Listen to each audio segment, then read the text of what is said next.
Yeah. Oh, unbelievable area. That must my favorite place. All right, well, it's 7:02 and there's three of us, so we can get Okay. going. I'm calling this meeting of the Shutesbury Conservation Commission to order. It's November 13th, 2025. Yep. And this meeting's being recorded. And hopefully Bob will join us. Let me just see. Hasn't responded. Um, okay, well, first on the agenda is comments from me. And I wanted to say a couple of things and then possibly we can actually do what Mark's here for, which would really be under unanticipated business. But I think after I say what I wanted to talk about, then we can probably go right to that because we don't have anything on our agenda with a time set to it. So, but anyway, I just wanted to mention a couple upcoming things. The culvert grant that we got, the regional culvert, the MVP grant. I talked to you guys about it before. It was a multi-town application. Oh, that's not Right. Bob. Yeah. So we got that, which I think I told you guys that. And it's for these culvert assessments, and it's for all the towns that are within the Fort River watershed. Hmm. So anyway, the first thing that we need to do, so each town kind of has some responsibilities under the grant. And the first thing is a community meeting um, where we have town officials and town staff come, but then we also advertise it to the public. And it's really just to get people's opinions on which culverts people have found to have issues with, because sometimes DPW doesn't even know, and somebody who happens to live close to a culvert might say, oh yeah, that, blocks up a lot, and DPW didn't even know about it. So it's sort of a mapping exercise. And so that's the first thing we need to do. And I met with the select board last night and mentioned it to them, and I'm going to work with Haley to find a time and to advertise it and all that. But I really want Concom people to come, and PVPC, who's behind a lot of having to do with this whole grant. Um, they said they were available the first and the third weeks of December. So I wanted to just check with you guys if either of those 2 weeks would work. It would be an evening meeting, either Monday through Thursday, one of those 4 days of those 2 weeks. Are you going to be back, Scott? Yeah, do you say the first 2 weeks of December, The first week or the third week? first or third?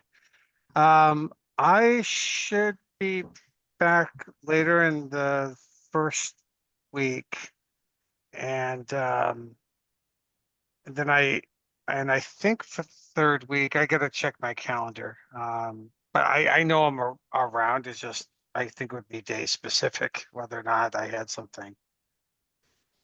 Okay, so you won't be back for the whole first week of December. You'll be back at some point during that week? Yeah, I think I leave right after Thanksgiving and start making my way back. So it would be sometime that week. So maybe the third week works better for you. How about you, Mayor? Do you have anything those weeks? I don't have anything the 18th, which is a Thursday. Um, but or the 16th. So it would be like anytime after like 5 or something. Is that okay? Yeah. Yeah, The yeah. 16th and the 18th work. Otherwise I could move things around if that's the only time other people are free. Um, Okay, no, that's 2 good days. And I'll suggest those to PVPC again, and actually I have to check with Haley and talk and look at, meeting schedules and stuff, because we probably do it in the basement of like town hall, and yeah. that's where they have a lot of, like, the select board meeting at least is always Mm-hmm. there. Yep. Um, so, but Like okay, good. so is Um, it just us, like Concom and PvP, or is it all the other as well, all the other boards? Everybody would be invited, so like the select board would be invited, the Gotcha. planning board would be invited, definitely DPW, they're kind of like one of the most important. Mm, The other meeting that is required under the grant is we do this meeting first, and then we have a much smaller meeting with just DPW to talk about kind of what the assessments are and the database that all the info is gonna go into, so that down the road they know how to get the all the data. Because the idea is the assessors, they go out, they almost are gonna rank the culverts and give a real inspection and details about what's wrong with each culvert, but all that info eventually just comes to the town, and it would be DPW and mhm, even us who might, Yeah. like go for grants based on that data. Yeah. Uh, Didn't they do that this past summer, like to a kind of get group, ahead of it? Yeah. yeah, a group, it was FERCog actually, Hmm. did, did, and I think they did most of the culverts in town. They didn't kind of follow this procedure that's all set up, and they didn't enter the data into this database that's it's called the North Atlantic Aquatic Connectivity Database, I think, and it's a multi-state database and process for inspecting culverts, and it has this whole procedure on how you inspect Uh-huh. and forms and stuff. So it's yeah. Yeah. So okay, great. Hi, Beth. Yeah, who's the iPhone? I apologize. Bob Douglas here. Hey Bob. Um, just a quick ask you, Bob. We're trying to potentially plan a community meeting for the culvert grant that we got, and we're looking at the first and third weeks of December. Are you available? This would be in the evening, Monday through Thursday, one of those days. Yeah, that sounds great. I retired last week, so I've got a lot of free time. So any of those likely would be good for me. Congratulations. Thank you. Congratulations. Look at all you retired people. Must be nice. I'll let you know what it's like later on. All right, well, let me know. Okay. We were thinking the 16th or the 18th, and we just Yeah, have to kind of coordinate it with a whole bunch of people. And I just wanted to throw it out to the Concom first, because I'd love it if most of us could be there. yeah, I'd certainly like to be there, and both those dates sound good to me. Okay, great. And the other date I have is so there's two big transmission line projects going on. These widening of the cleared portions of these two transmission lines that go through Shutesbury and Pelham and everything. And one of them we're kind of calling the National Grid line, and the other one is really being called kind of in general the Eversource line. They have more technical names, but that's how I pick to keep the difference. The National Grid one, there's going to be a site visit on November 20th in the morning from 9:30 to 11 a.m. And I can't go. I have something going on at work. Michael DiChiara has been doing a lot of the communicating with National Grid. And will be there along with some other folks from town. I can't remember. I think like Eric Stalker from the select board. Possibly some other people.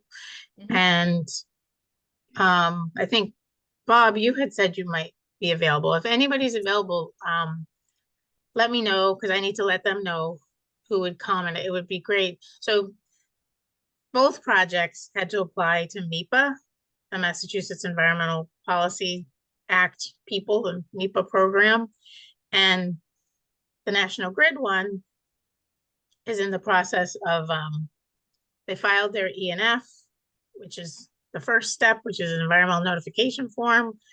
That gets reviewed, and then you get comments back from MEPA, and then you write, then if it's a large enough project, you do an EIR, which is a environmental impact report, I think. And both of these projects qualified for that. And National Grid, I think, has written its draft EIR. I think I forwarded you guys these emails. So the draft EIR is out there. Michael's been starting to take a look at it. It's like 278 pages long. But that's where that one's at. It's in this MEPA review, and with MEPA, you can always submit comments and letters at each of the review phases of these documents. So anyway, the site visit is a MEPA thing. So there'll be people from MEPA there, some state people. And I don't know how far along the transmission line you'll walk, but the site visit is an hour and a half. So just letting you know what it will be And if anybody can make it. that's a week from today, right? It Yeah. is the 20th of November. Is that a week from today? It's next Thursday, yeah. Yeah, a week from today. I think I sent you an email about it too, but Yeah, we got something from Michael. I think I was on it, yeah. But, I just I forwarded you two things from Michael today. And oh, one of them is about that site visit and it has the address, but I can tell you, okay, yeah. I get 487 Pratt Corner Road is where people are meeting. Mhm. I think that I sent you the email that was about the site visit, and I sent you the one that actually has the DEIR in it, if anybody's interested in looking at that document or starting to. That's another thing I kind of wanted to express to you guys about both of these projects, is if anybody has the time to start looking at these large applications, that would be great. The National Grid one, no like comment letter from Shutesbury or Pelham or anybody has been put together yet. The other one, which is actually on our agenda, we can talk about later, the Eversource one, there was a letter that I think I sent to you guys at one point that got submitted, commenting again on the DEIR, the draft environmental impact report. So that's the national, where we're at with that National Grid one, is there's that draft document. I sent it to you guys. Anyone who wants to look through it would be great. There's the MEPA site visit a week from today. And just email me or text me if you think you can go to that, and I'll let National Grid know that you were planning on going. Yeah, I would like to go. I have it on my calendar. I can't say for sure, but I would like to come out for that. Great. Yeah. I will know better. I have a multi-day trial, so it's, I'll know tomorrow if my trial settles, then I can go next Thursday, but if not, I won't be able to, so, I'm a maybe. Okay. And Scott, you're not around, so. Okay. Well, Mayor, let me know, because Okay, I think before Bob had said yes, and I did put him on this like list. They just wanted to know the names and Mhm. that you're a commissioner or whatever. So yeah, let me know. can you Great. kind of say what it is that we would be, like, our role in terms of it? Because I mean, I have been keeping up on some of the things that Michael had said about, you know, he didn't think it was, he didn't like the way things were going, and that he wanted them, I'm not sure which project it was, but that he wanted them to go tree by tree and give them examples of, so is that how it's supposed to go? Like, I guess that's the part I don't know. Like, what would I be doing on this other than obviously looking for things that had, um, you know, So yeah, that was the letter that was the response to the DEIR for the Eversource line. okay, And that was that they had submitted their ENF and gotten over 300 comments, I guess, and a lot of people said that kind of thing, like, why this seems like clear cutting. Could right, you do cutting that's more selective? right, And then when they responded in their DEIR, I guess they didn't really respond to that well enough and come up with alternatives. And in that letter, they mentioned a lot of like that MIPA had actually said in reviewing their first ENF, that they were looking for them to provide more alternatives, and they didn't really provide enough. Both lines, it's the same kind of work. As far as I know more about the Eversource one, I feel like, than the National Grid one, but that's just because I haven't looked at the DEIR either. But I'm assuming they're the same in that they want to widen the cleared area by 50 feet on either Right. side. They're still staying within the right of way, but they're widening the cleared area. And they definitely, they go in wetland areas. And so what's going to happen with this is once it, I think it'll eventually get through MIPA, they will have to come to us too. They'll have to submit a notice of intent for any wetland that they're within 100 feet of in the town of Shutesbury. They'll have Right. to do, or they'll have to come to our Concom. Which again, at that point, we'll have an opportunity to ask for mitigation and to Okay. talk about how they behave around our wetlands. That's really our, so this site visit, for example, you're meeting on Pratt Corner Road. I'm assuming they'll kind of describe the work that they're planning to do, and you'll probably walk, and you can certainly say right away, well, where are the wetland areas in the town of Shutesbury that you're going to be going through? Because I'm sure they'll bring maps. They'll bring the maps that actually, if you looked at the DEIR, I'm sure the maps are all there. The maps will show the wetland delineations. But when you're out in the field and they have the maps, you can talk to them about where are the wetland Okay. areas? What are you planning to do for the wetlands, to get, yeah, what's your plan? And I know they always do a lot of matting over wetlands to get to areas they want to clear. So those are the And, kinds of things. And we can have control over things like if there are wetlands or vernal pools, we can make them do the span, which is to say, stretch the wires over the very sensitive areas and protect those areas that we want them to protect that way. So we do have a certain amount of power, Oh, yeah. pun intended. Yep. Any resource areas that are in Shutesbury and the buffer zone, we certainly can say whatever we want. There's also just sort of the general idea, which is the whole MIPA thing, which is the entire line going from Northfield, is it, all the way down to Ludlow. The huge environmental impact in general of that whole thing, even upland areas, not necessarily wetland areas. Yeah. So that's what it is. I want to spend some time looking at the DEIRs too. I haven't really done that. So great. That'd be great if Bob, if you can come, and Mayor, maybe you could go to the site visit too.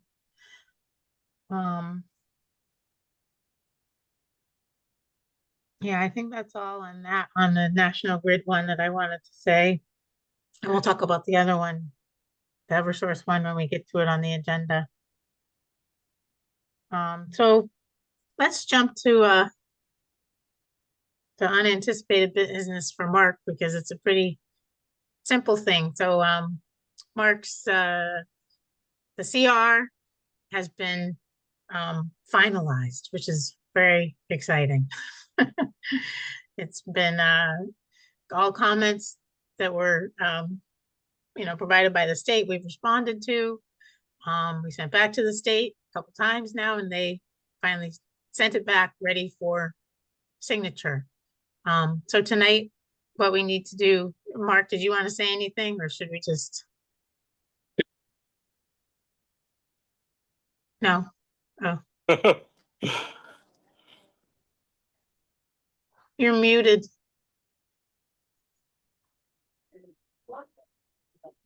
Mark, you're muted.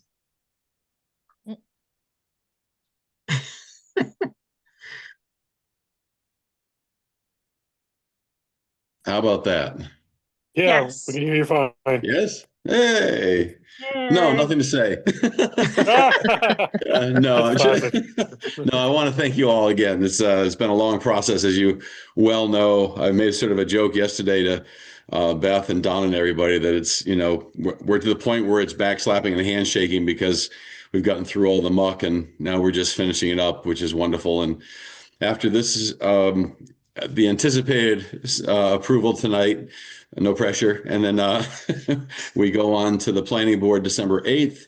They don't have to approve the CR as I understand it, but they do want to, or excuse me, they don't have to sign off on the CR, but they have to approve the CR as part of my my special permit. So Yeah. it's sort of I think the right term is a moot point because it's already been done. It says that they have to make sure that it meets the requirements of Mass General Law 184, sections 31 through 33, and that's what the state does, is to make sure that it meets that requirement. So now that the state has approved it and we have the Conservation Commission, hopefully after tonight, well, not signed, but voted to approve it, you'll have to sign it. As Mateo said, everybody will have to go to the town hall and make sure there's a notary there to be able to sign the document officially.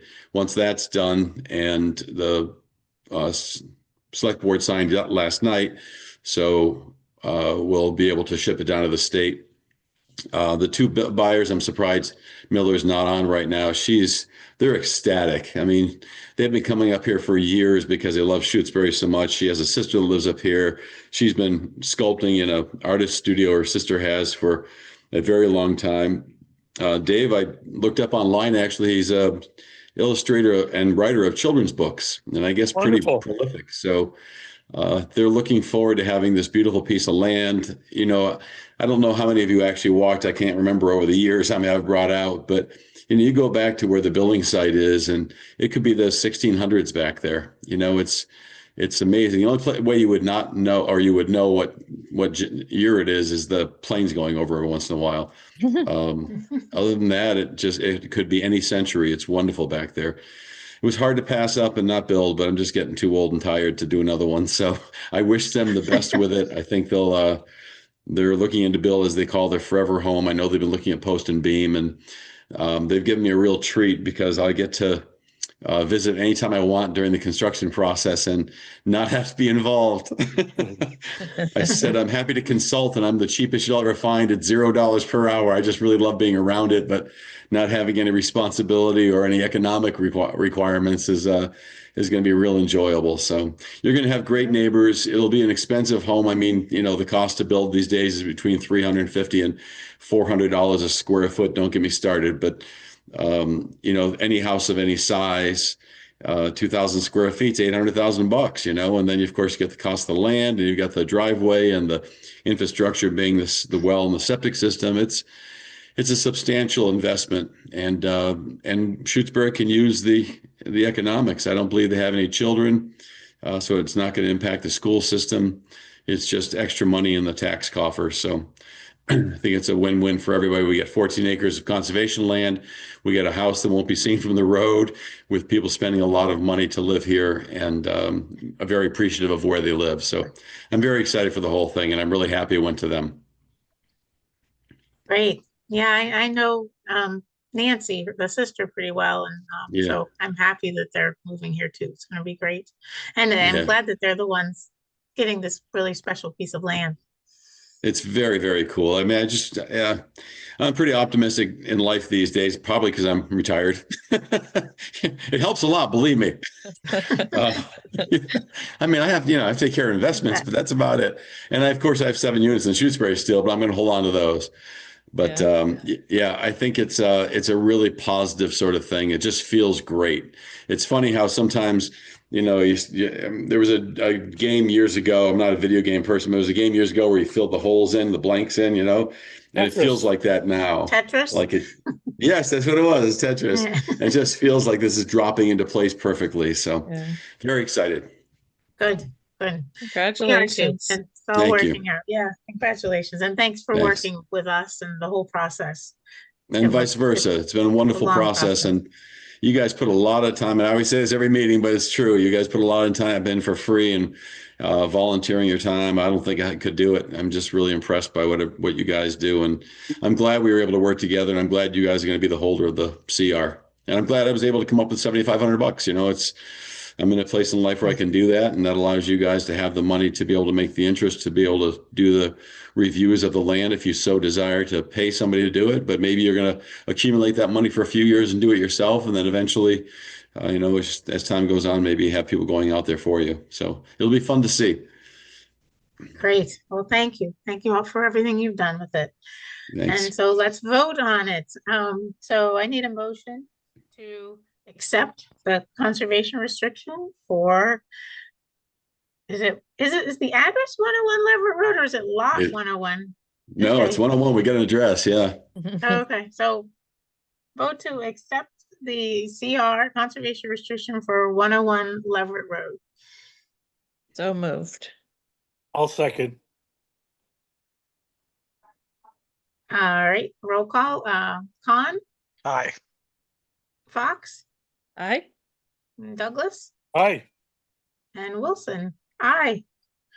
All right, great. And like Mark was saying, and like you guys saw from Mateo, we all have to go sign it, and the notary has to be there.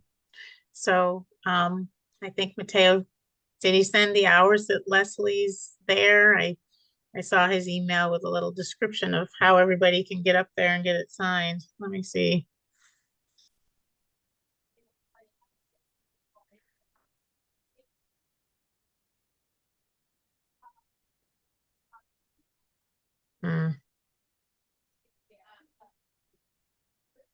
Can't find it, but I have too many emails. Oh, wait.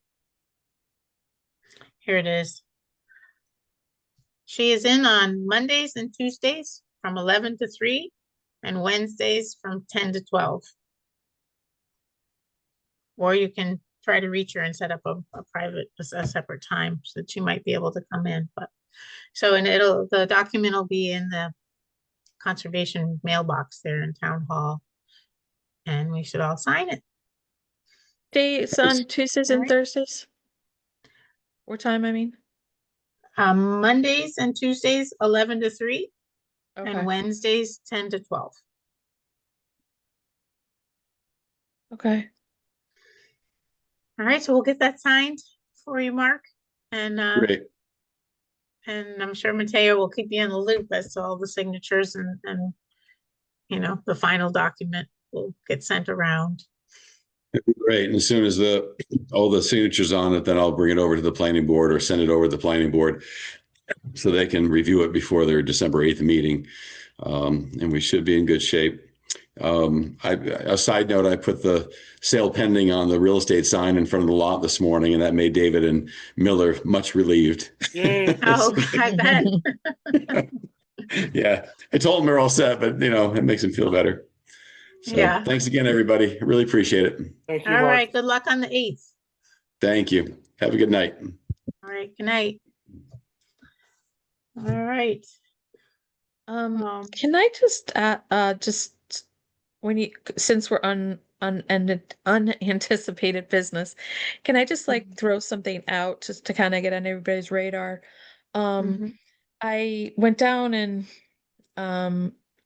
talked to the dam keeper because I was talking to him about just about the beaver and the whole thing, but he was at the dam and I was just asking him questions, and he said with that new grant that we have for the dam to fix it, that so if you're looking at the dam, the house to the right, and you know where he parks right there, he was basically saying that there's no way to get the equipment to the dam, because when the people to the right of it, they had the property surveyed, and that's when they put up the no trespassing, and people basically ignore it, like especially, you know, people that are local. And they left the space for him though to park when he comes to check on the dam, and people kind of go around, but they own that land. So uh in order to, but what he was saying is that when it comes time to actually do the work on the dam, which at some point may involve, I assume will involve us, um, there is no way to get the equipment because nobody has kind of negotiated that with the landowners. Because the town doesn't own enough property to get the equipment to the dam. You see what I'm saying? Well, I think the grant is only for design and permitting at this point. Ah. So they have money to do the whole design of what, Right. what needs to be done, which that would be helpful to have. Once you have the design, then you can kind of look at it and see where would we need to come in, how would we get access and that kind of thing. And I can see that they would want to wait, like the town basically might want to wait to start talking to landowners until they have the design done. Yeah, Just but so if the that they even design, know what work needs to be done. right. We But don't even really know. I don't know. He seemed to be worried about it. So that's all. I'm raising it. So Yeah, no, that's good to know. He should raise that with Mark Rivers because he wrote the application for that grant and got that grant, and he's sort of always been the town guy with the dam improvements, it seems like. yeah. And yeah, the permitting will have to come through us. I'm Mhm. pretty sure that grant was for both design and permitting. And I can't remember which consultant, was it Fuss and O'Neill? Somebody helped with the application and is most likely Mhm. going to be the consultant who's going to do the design and permitting. And then they would bring the permits before us and we would have to approve, they'd file a notice of intent. But I guess, yeah, I can kind of see that you wait until there's the design before you approach the residents. Because then you would actually know what work needs to be done and where it needs to be done. I have no idea like what the issues are really, even with the dam. I didn't read the grant application. I don't know. He seemed to have an idea of what needed to be done and the equipment that needed to, like he obviously was more involved, is very involved. So I was Yeah, just throwing it out there. yeah, he Um, probably worked with Mark on the grant application. yeah, I don't know. But Next time I see Mark, I'll throw it out there to him too.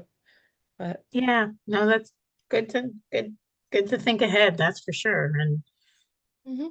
talking with the residents who were there is very important.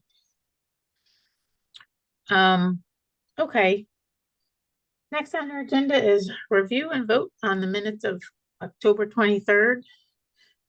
Does anybody have any comments or changes on the minutes? Mm-mm. Okay, I'll take a motion to approve the minutes of October 23rd. So moved. Second? Second, Okay. All right, roll call. Con, aye. Fox, Hi. Douglas? Douglas? Bob? I don't know what happened to him. Maybe we lost him. Well, I'll vote aye. So that's 3. All right, next is site visits, site visit update. Mayor, do you have a site visit update? I sent it in to everybody and Mateo. Um,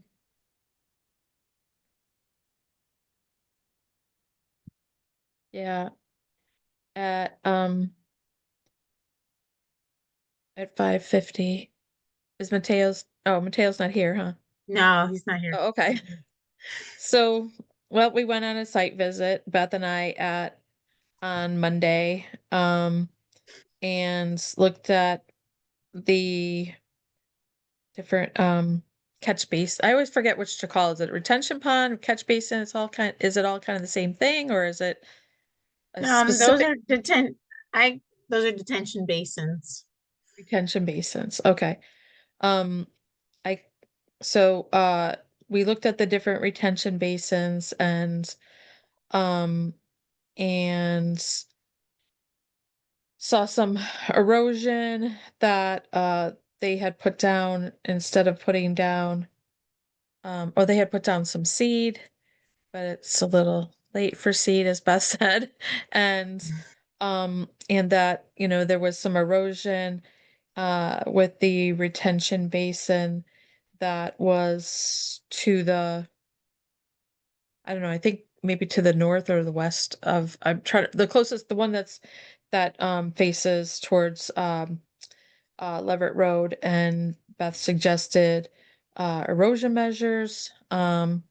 The retention basin that's closest to Leverett Road, they had repeatedly told, um, they meaning the, like, Jeff and the construction company, or the project managers had repeatedly said to me and Jan, and then just me, that they were going to fix that retention basin that was closest to Leverett Road, but um, it's not. And so, and Mary Ann seemed a little surprised that it was going to be fixed, or it needed to be fixed, but so I don't know what we do about that part. Um, and then,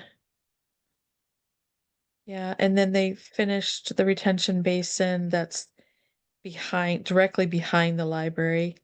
And it is a lot closer to the library than previously.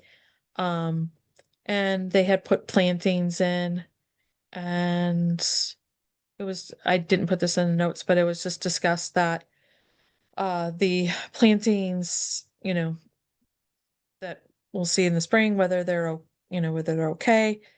And then I think the last thing is that Beth had suggested putting down, what is it that you'd suggested putting down, the stuff that you spray down for the grass?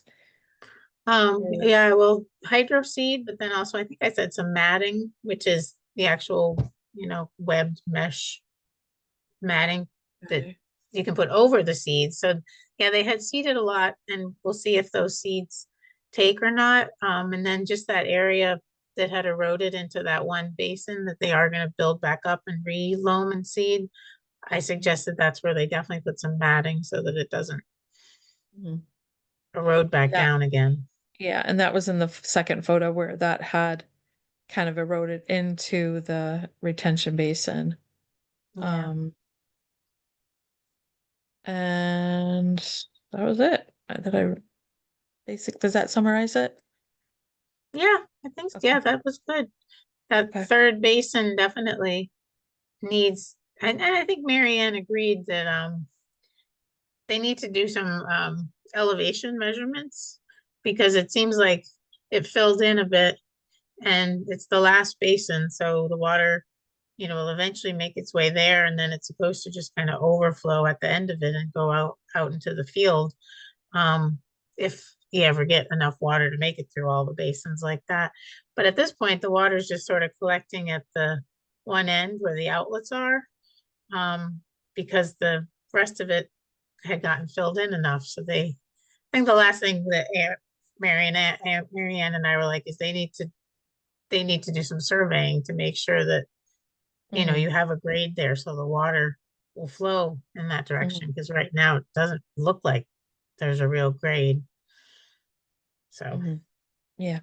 I hope they do something. I'm sure they will do something there.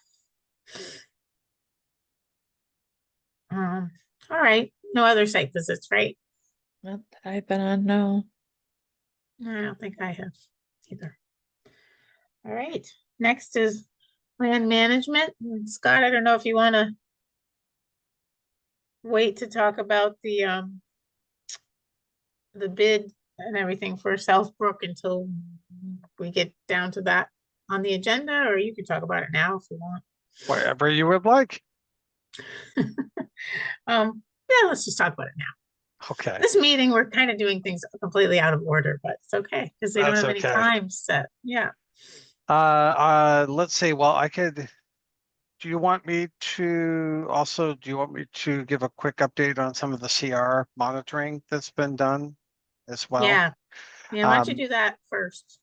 So we did hire Charlie Eisman to do the monitoring for Sumner Mountain, and he was good enough to get out there this past month and took a look at the property and gave us a a good thorough report on the conservation restriction. The good news is there weren't any problems or anything to report, so that was good. And JO has that filed away. I heard from Stu with Kestrel, they had done the monitoring for the Baker Fields CR and same that was in good shape. So that's been done. And then I think the Old Peach Orchard, you all were in the process of looking at some dates to meet to do that one. So I'm not exactly sure if we have a time locked in for that or if that may drift into December when I get back. I wasn't sure. Yeah, I think we had talked about this weekend, right, Mayor? Yeah, I don't think I can do it this weekend. So maybe it does get pushed.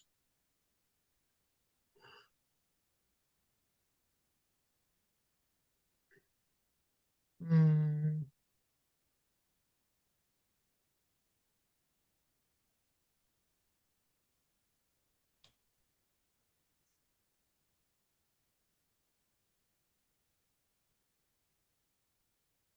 Yeah, I could definitely do either December 6th or December 13th.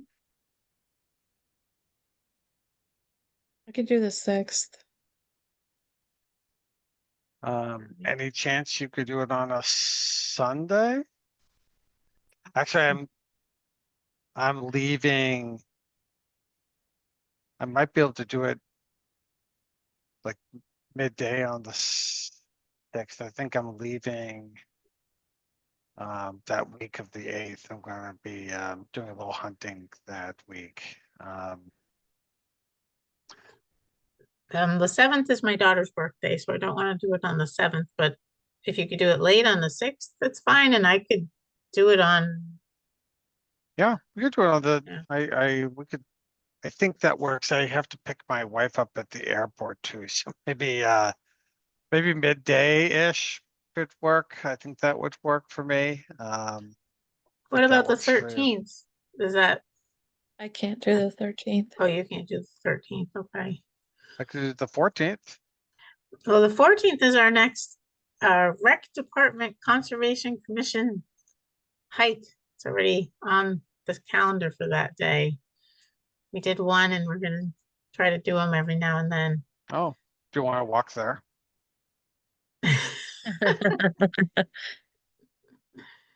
Uh, we'd already advertised Brushy Mountain, Oh. which is behind my gotcha. house. Gotcha. So let's see. So the 6th sounds like maybe the day, but you're saying later in the day? Six, maybe at midday. I'd have to check. Am I picking you up at the airport on the 6th? Oh, so yeah, I am picking her up at the airport, but I could do it like midday if that worked. That's fine with me. I have nothing that day. That's fine. Okay. Okay, cool. Do we have to let anybody know that we're coming for that, or do we just show Yeah. up? Okay. No, we should usually, I gotta let Penny Okay. know. Do you wanna organize that? Yep. then? I will. So let's just plan to meet there at noon. And I'll see if that works on the 6th. And what's All the right. address for it again? Do you know? It's right, it's right off of Lux Pond Road. Oh, And right past, just north of where Old Wendell breaks off on the west side of Lux Pond. oh, okay. Like Kind where of the open field, radio- right south of like where Gene Foote lives. Or lived. south of that. Okay. Yeah. What's the name of the road? Isn't it I think it's on Oh, Lux. It's I off know. Lux Pond, but I don't know the name of the actual road that goes back into there. That little Oh. neighborhood? Yeah, Yes. Okay, yeah, okay. In the back of there or? Let me see if I Yeah, can find it. I'll see, I'll send you all, Okay. I'll talk with, Penny and try to see if that works, and Okay. I'll send you an address. That will be Okay. easier. I, Perfect. I'll just go where there's any cars on the road too.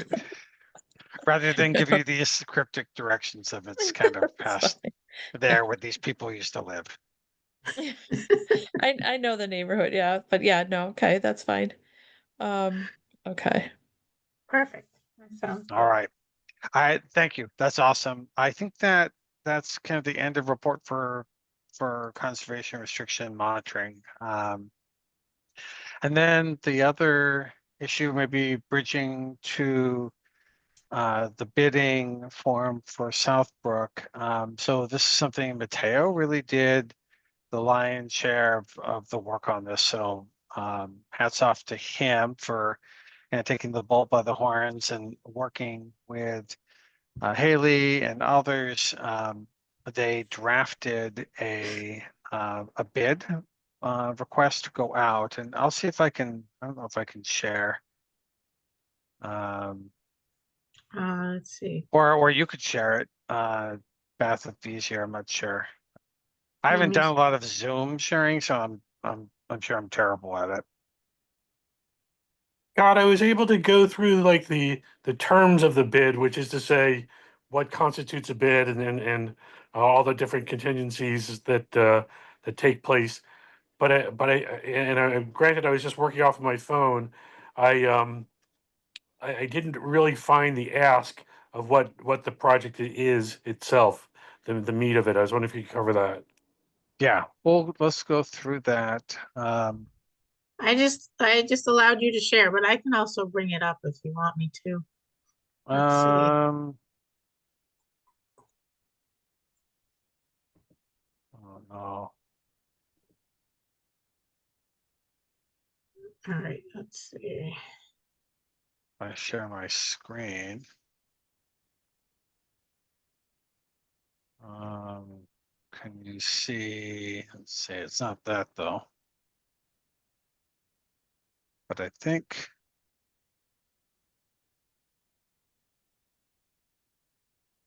Not there. There we go. Okay, so can you see that? Okay, Yep. all right. Um, so I think this is what you're getting to, Bob. There's a bunch of boilerplate in here. I'll just say I think Mateo worked with the town to go through all of this, so I'll just get to the beginning. And I certainly am not an expert in this part of it, but it's pretty extensive, as you can see, all the invitation for bidders. So it does go through, their credentials, what they would need to have, withdrawal of bids, like a lot on the bidding process. Yeah, it's a Uh, kind of the legal schmiegel stuff. yeah, and so I would encourage you to look at that. I'll be honest, I did not spend a lot of time on that. I figured that's something the town and the town and council would look at, I'm hoping, more carefully. But the part that I think we needed to work on was the part you were talking about, Bob. So let me just get to that piece here. Sorry to make you sick. Okay, here we go. Scope of work. Great. So it does talk about the parcels here. These are the Southbrook and the Lake Wyola Town Beach piece, and both managed here by the Concom. They talk about access to it, both coming off Locks Pond and off Randall Road and Wendell Road, and that it's basically saying all the work would have to be done. Here are those parcels. I won't spend a lot of time on the general objectives. They were outlined in the CPA grant. Really, it's to improve access and to repair the deteriorated trail conditions and wetland crossings. I'll say none of this is like brand new work that we're talking about. There are existing trails out here. They're just fallen into disrepair, and there are wetland impacts that that we're seeing, because we don't have proper crossings where the trail is going through some of the resource areas. They talk about the improved access here and improved safety, wetland protection. As I said, there are several sensitive areas that the trail is going through. We did identify in the preliminary, if just to refresh everyone's memory, the Concom did hire somebody to do the preliminary assessment of this, where they had gone through, and that was the basis for the grant that we used.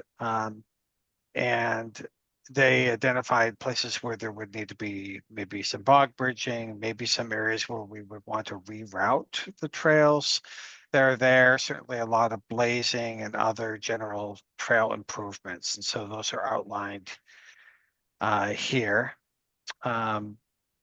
This is a little bit different in terms of how we thought we would bid this, and so worth a conversation.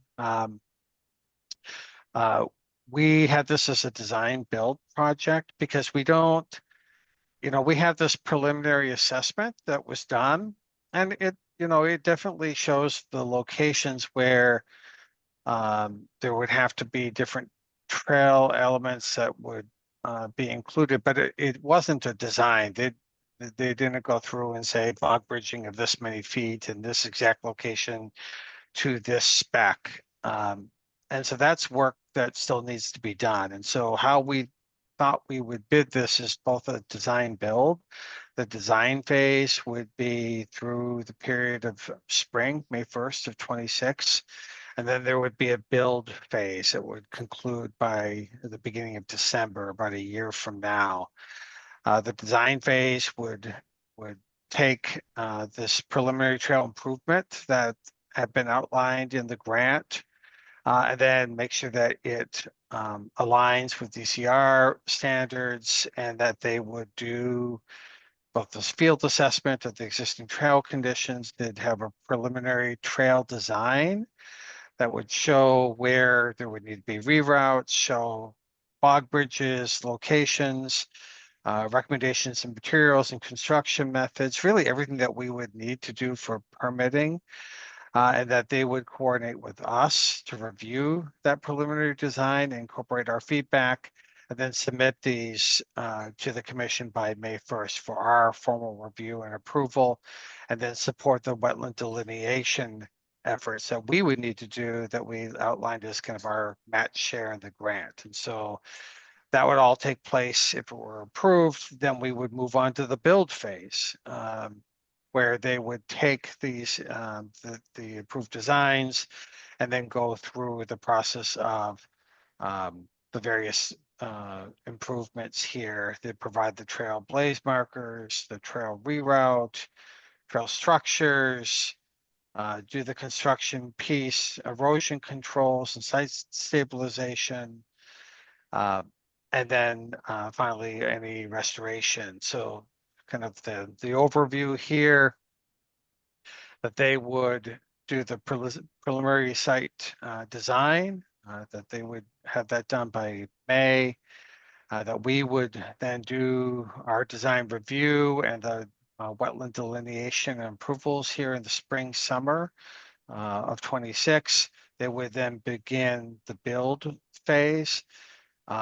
After, I think some of this could start in May, but if they're wetland areas, it would have to be after we approve of their delineation all the way through December, and that they would be completed by December 1st. So I think that's really the highlights. I think Mateo had like materials and equipment. I was going to recommend that maybe we delete that part, because I don't think until we have a design, I'm not really sure if there are any particular materials that we would want to specify in this. Although, that was something I wanted to talk with you all about. I know like some of the, the synthetic materials, have lasted longer, and I'm many places use those for structures that, you know, aren't going to get a lot of maintenance. So we could try to spell some of that stuff out here if we had a strong opinion. Honestly, I thought it might be better to have them take a look at it and provide their recommendation for what they thought might work best for the site, but that's really an unanswered question.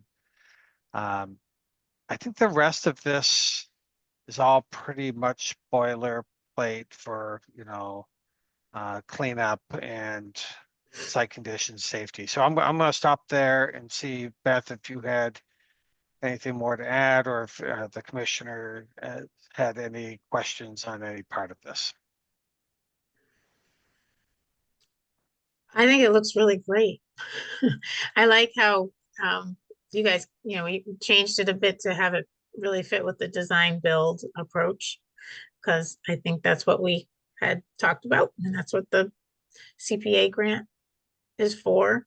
That materials section, you know, you're right, like we could put things in there like you know, the bog bridging that they use at Brightwater Bog, the particular way of drilling, and I can't remember the terms for it, but there are these sort of more environmental, certainly materials, but also even just ways of going and installing bridges and doing trail work. But like you're saying, the person who bids can probably describe that in their bid, and that would actually help us choose between multiple bidders if one seems to have a more environmental approach.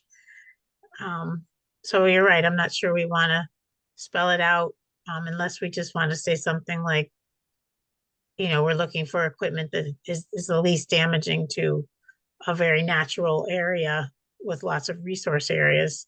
And you could, you know, we could even say we're looking for maybe people that can provide equipment that's like on tracks and things like that, like just equipment that has the least amount of impact. But that's just, I'm kind of torn on which way to go with it too. Like, do we just not say anything, or do we specify a little bit that that's what we're looking for? I'm not sure. What do you guys think? Well, when they were working over at the Kestrel, yeah, Brightwater Bog, they had like these tiny little excavators, I guess, that and they were, they probably were maybe 3 feet wide, maybe 4 at the most, and one of them was, I was out hiking there recently, and there was still something out there, like kind of at the end of the trail that they hadn't taken out. But um, yeah, it seemed like they were able to get in and get what they needed done, and um cause the least amount of, disruption.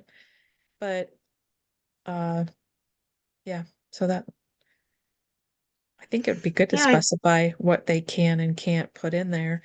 We know it. They'll know it because they're going to be doing the work, but like, I also kind of know.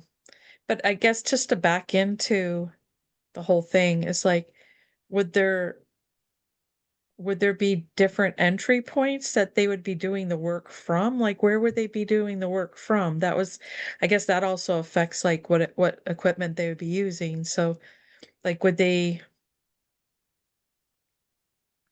Yeah, we do talk about the access for this, and Right.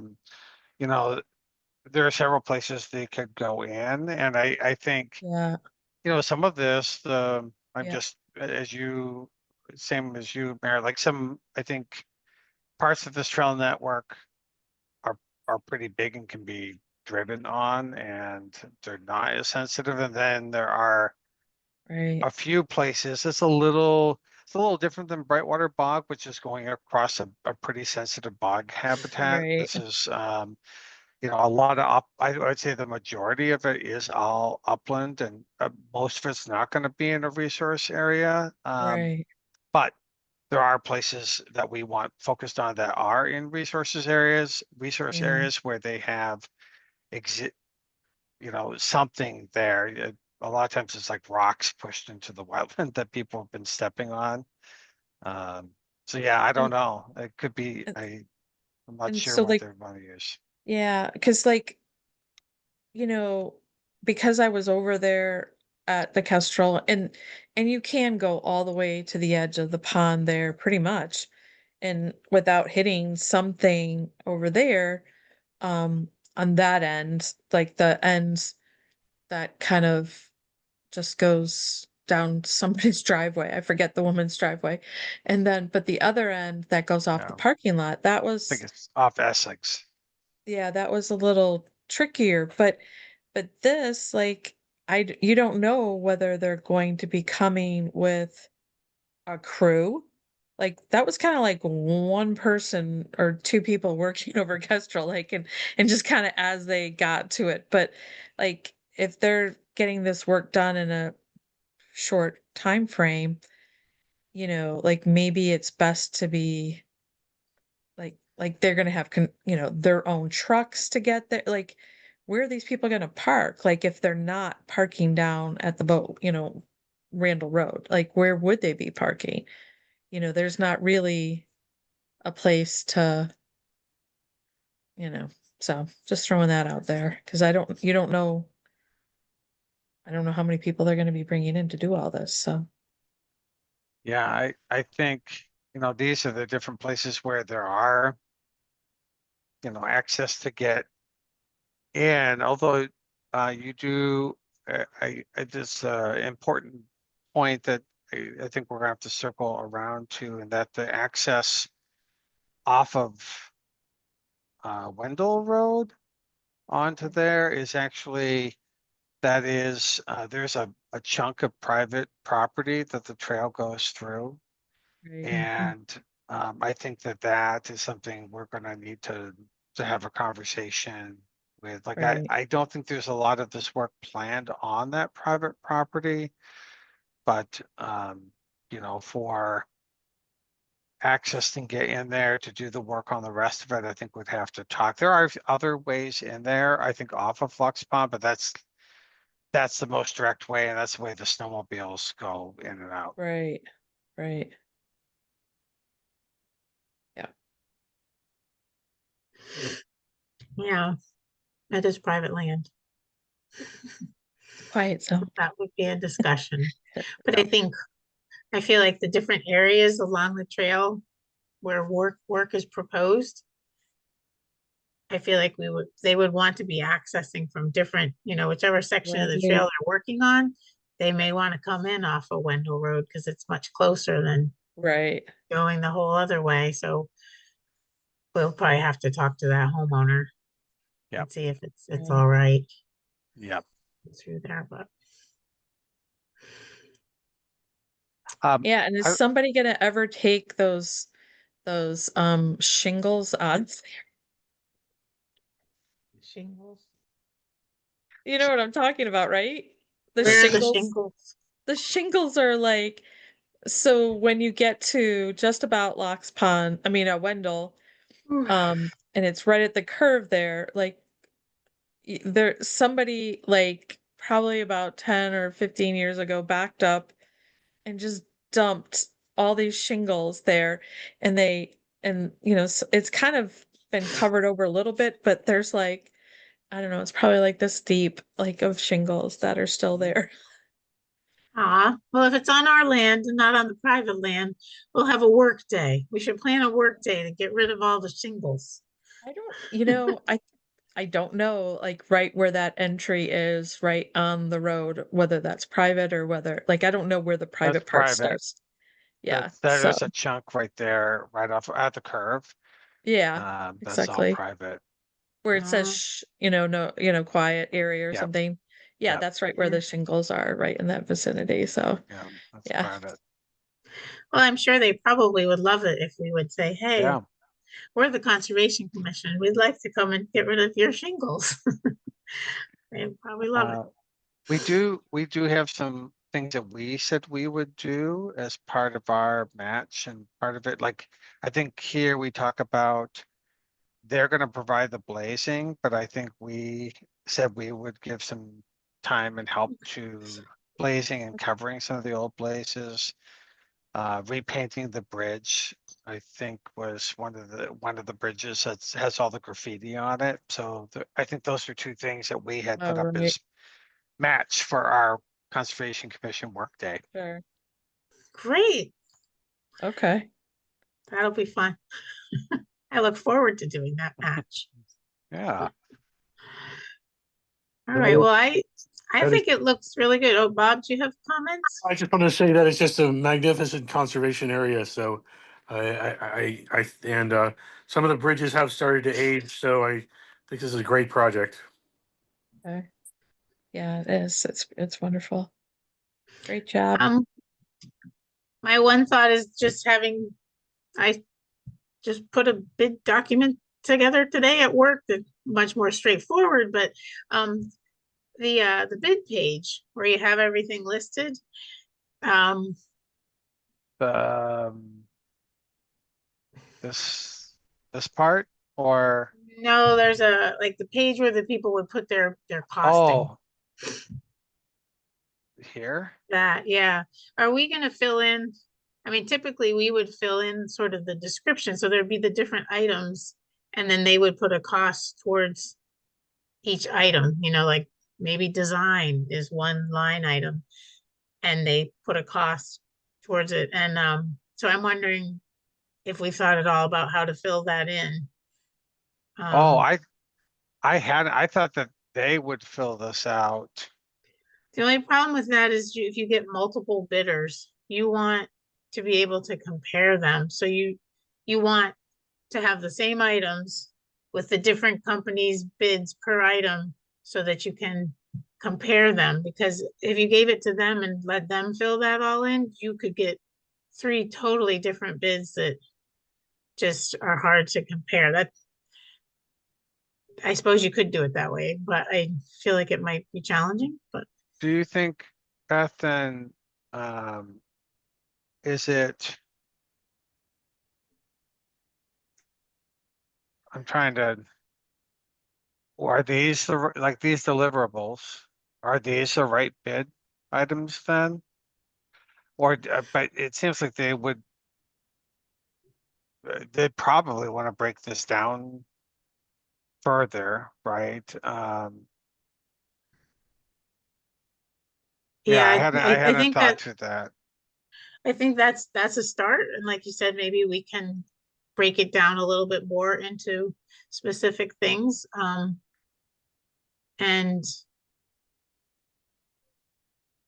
in the end, if they want to take one task and break it down a little bit more, as long as in the end we can compare the three different bids, say for like the preliminary design package, if one of the people breaks that down a little bit more, as long as in the end you can add everything up to compare it to somebody else's cost for preliminary design package.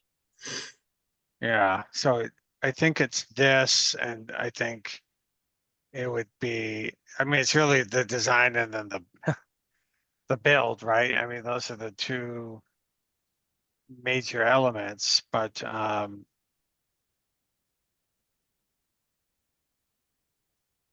yeah, I'm not exactly, because I'm not sure how they would what do we tell them here? So I thought it said here that they would be filling that part out. But I hear what you're saying. So all bid forms shall be filled in, signed by the contractor.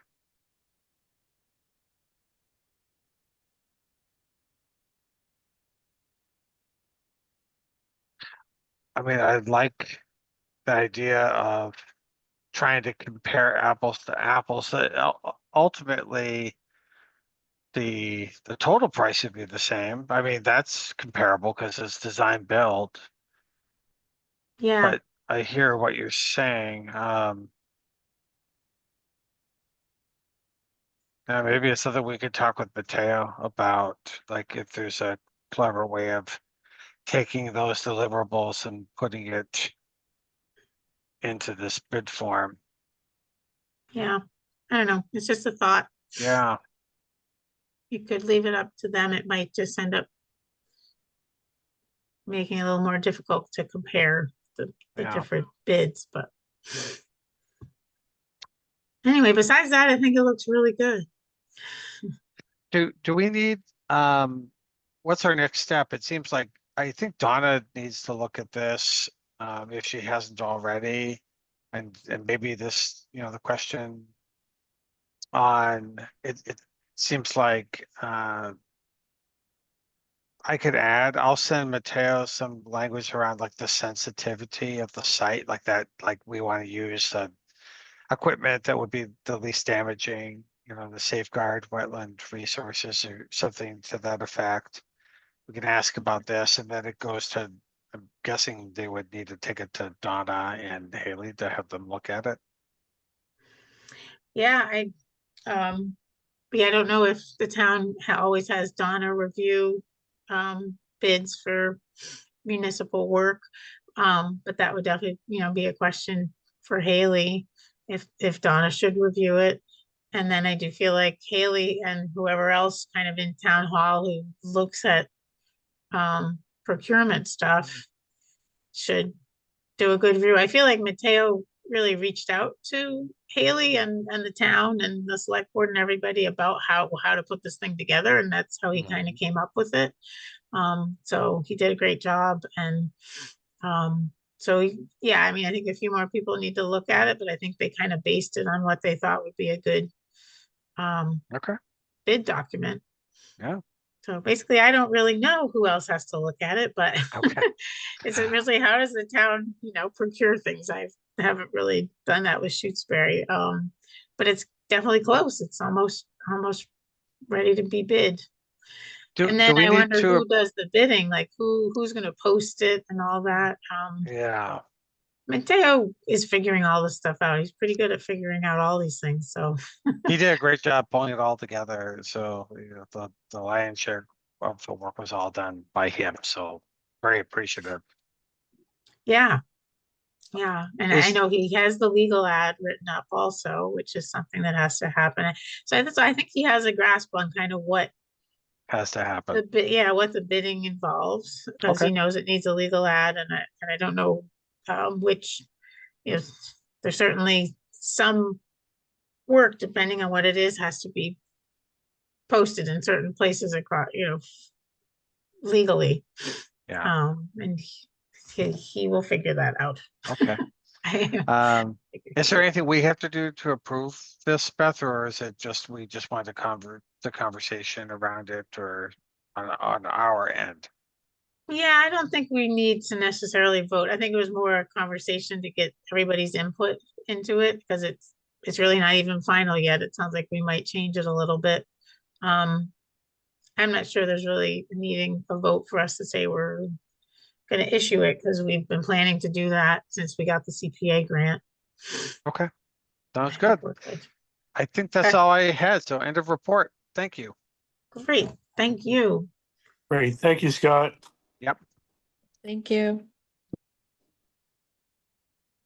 Next on the agenda is to talk about the Eversource transmission line project. And I kind of started talking about it when we were talking about the National Grid one. And as I guess, as I said, that Eversource one's a little further along. In that they already submitted their environmental impact report, and Michael DiChiara worked with some planners in Pelham and put together a letter that went to the MEPA folks, kind of commenting on that draft environmental impact report. And I believe in the end, Amherst signed on. They kind of wrote their own little agreement letter that got attached to that original letter. And that they went along with it too. And so it's all been submitted to MEPA. And that's where that one is at. Well, the other stuff that's come up about that one is the towns. When I went to a meeting that was, and you guys must get some of these emails too, because I think this was the general Concom and it went to like every Concom of all the towns that are impacted by the Eversource line. And it was to talk about mitigation, like regional mitigation. We'll be able to ask for mitigation when they come before us for the impacts to the wetlands inside Shutesbury. But this discussion was like, as a region, it's that sort of larger impact, like what, if this is really gonna happen, what are some mitigation ideas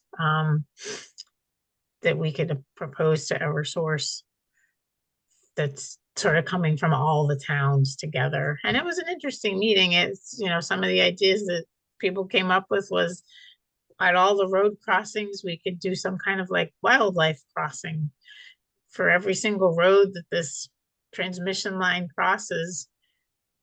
We could do a while if the idea that there is transmission lines can definitely be wildlife corridors because it's so open. And so then the idea would be at each of the road crossings somehow provide. There was that. There was also just the idea of road maintenance for each of the roads that get crossed, culvert improvements, drainage improvements. There were multiple ideas of things that we could. One thing that I am a little involved in is actually a land purchase. So that was brought up too. Is if for the different towns. Because a lot of the mitigation Eversource is looking for is if they're going to be clearing trees, then is there somewhere else in the same town where the trees are being cleared where some trees can be preserved? So land preservation projects. And there's one that's available in Pelham that I'm working on. So we've approached Eversource already for money for that. So that's kind of regional because it's Pelham, Amherst, working together. So anyway, that's a big thing. Both these projects, the National Grid one and the Eversource, there's lots of discussions happening about both of them, and both of them will eventually come to the Concom. Right now they're in the MEPA review phase, but people are talking about mitigation, and that site visit will be really interesting. I wish I could go, but yeah. So do you guys have any questions about those two projects? No? Okay. I love the idea of the Animal Crossing at the power line corridor because they are very rich wildlife areas, and to plan for that, I think is a super idea. Yeah, I thought it was kind of a cool one. I liked something that could be the same throughout the whole line, going through all the towns. Yeah. And I did learn at that meeting that one thing Eversource doesn't seem to be willing to do is to just provide money. Like if a town, because one of the towns was saying, well, it'd be great to have like a pot of money that when a property comes available, we can use that pot of money. Or if we want to do an appraisal on a property that we want to buy for conservation land, we'd have this pot of money that came from Eversource 5 years ago, and it's there and we can use it.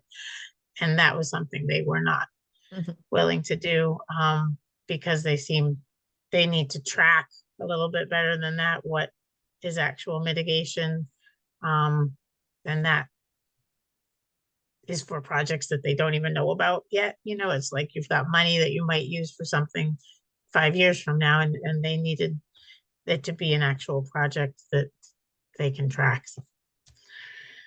Anyway, all right, moving on. Next, we have our discussion about the potential data center regulations that the Board of Health is proposing to put together. And I see Kat Hilton's here. Pat, do you want to tell us about that? Yes, I'm trying to turn my camera on. Can you see me? I guess you can. Yep. So yeah, Yep. it's not so much the data centers. The planning board seems to be working with the data center thing. But as far as the battery energy storage systems, it's really only the Board of Health that can do any regulation of those, because they're classified by the state as parts of solar installations, and so they're sheltered from any kind of regulation that the planning board want to put on them.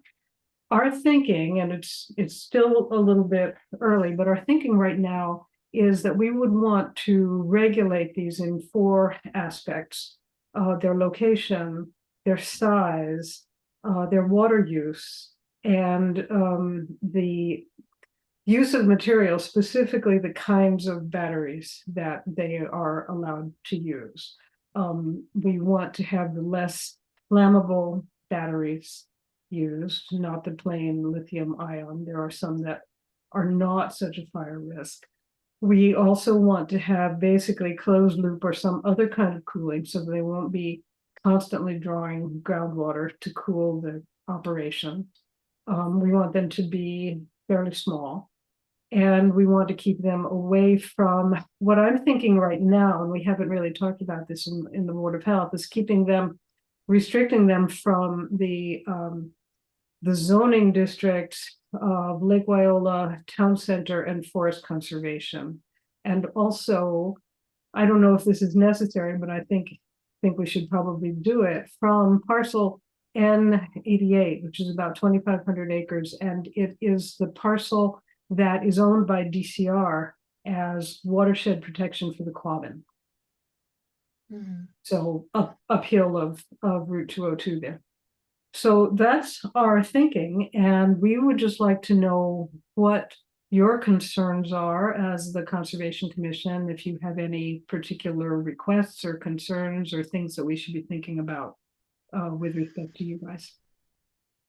Yeah, I mean, I think we would want to work with the Board of Health, on the regulations, because we certainly would want them, you have it in there that they would need to be outside of any resource areas and outside of the buffer zone to any resource area.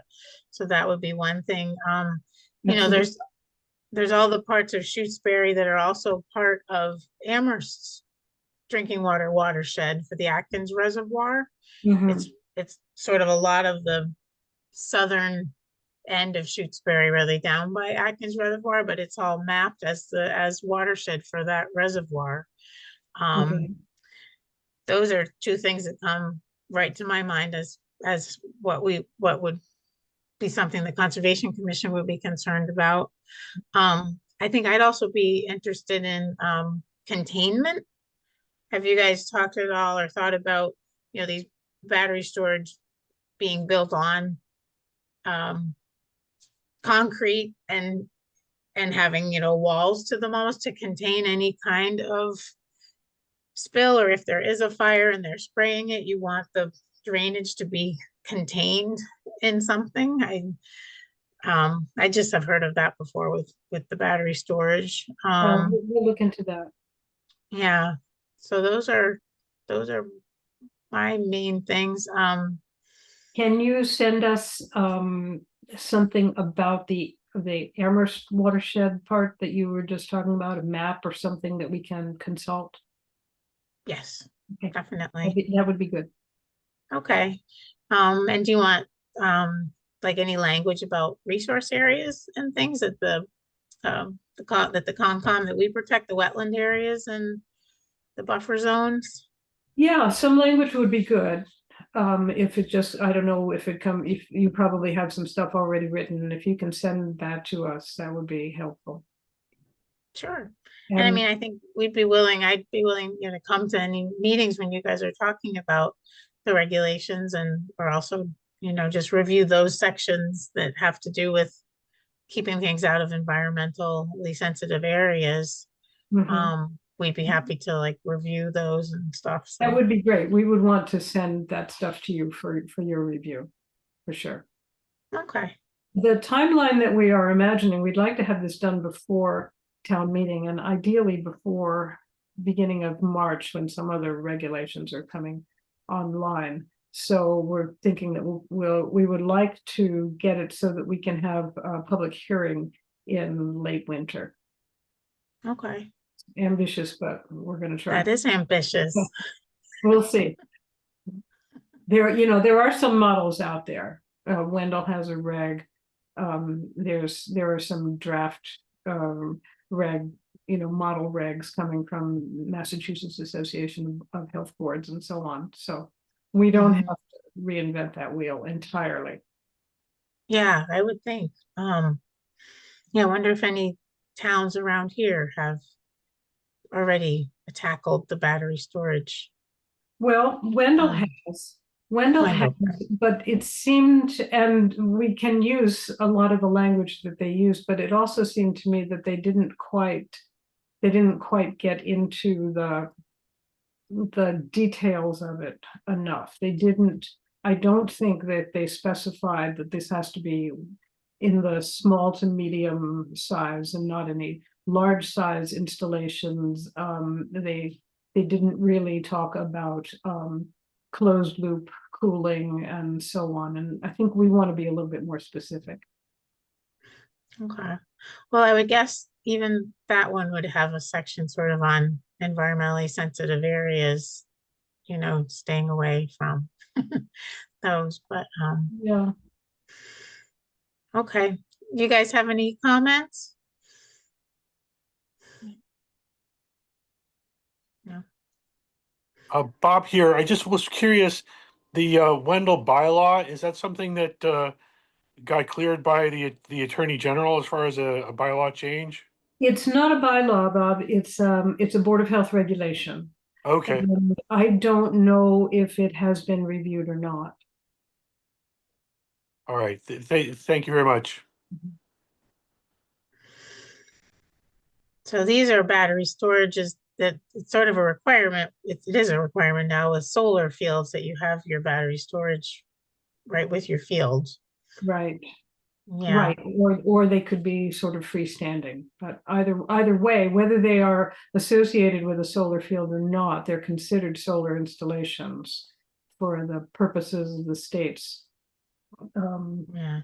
greenhouse gas goals. And we support that, but we do need to keep it kind of under control.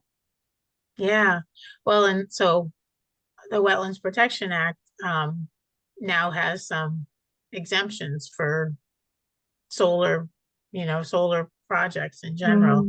Not complete exemptions, but I think they're limited projects now, which is they get sort of a easier path through the regulations because it's a solar project. So Well, this is why it's up to the Board of Health to regulate these, because we have a completely different chain of command, as it were. And we get to regulate things that are called nuisances and noisome trades. And so our powers are pretty broad. And so if they're going to be regulated, unfortunately, we're the ones who have to do it. I would rather this cut passed from me, but that's not the way it's going to be. There's something that is fueling this, though. Fueling. Is there something that's fueling this? Well, I'm not positive. The reason we are doing it is that it came to our attention that the Massachusetts Association of Health Boards is working with DEP and DOER and various state agencies to try to get public health to be foremost in a lot of these discussions and deliberations. And so they are providing assistance in materials and language and so on.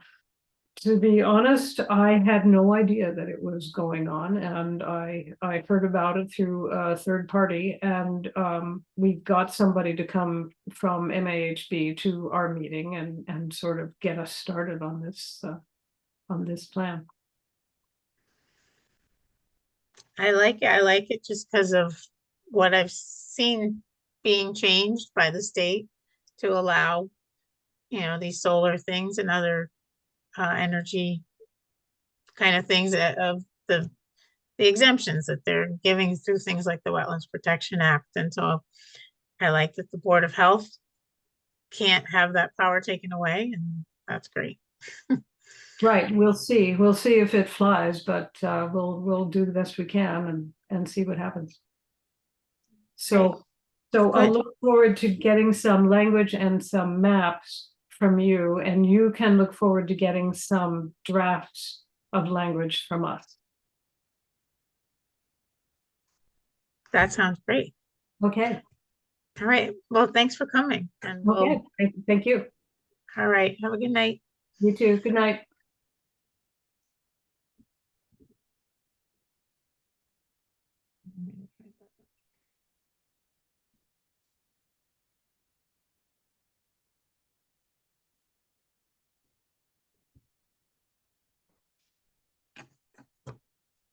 Okay. Next is the regulations, which I've made many of the changes that we discussed at the last meeting, but they're just not quite ready to be sort of voted on tonight. I went through a couple of Miriam stuff I'm still working on. And then I just need to give it a really good read. And I guess if there's anybody else that would like to give it a good read, that would be great. I'll send it around to all of you. Like once I feel like I think it's, done, final, I'll send it. You guys read it and it'll be on, meeting agenda. So we only have one meeting a month now. Yay. So our next meeting is December something, let's see. Next meeting is December 11th. So it'll definitely be, regulations will be in what I would be like, what I would consider my clean copy, and I'll get it to you guys and you guys read it. And then I think all we have to do at a meeting is vote to approve them. And they're good to go. So that's the update on that. Right, did anybody have any other unanticipated business? No. Okay. Great, then I would take a motion to adjourn. Madam Chair, I'd like to make a motion to adjourn. Okay, second? I'll second. All right. Douglas, Aye. Fox, Bye. Khan, Aye. and Wilson. Aye. All right, thanks for coming. All right, bye, Have a everyone. good one, guys. See Thanks, you soon. Commissioners. Good night. Bye. Night.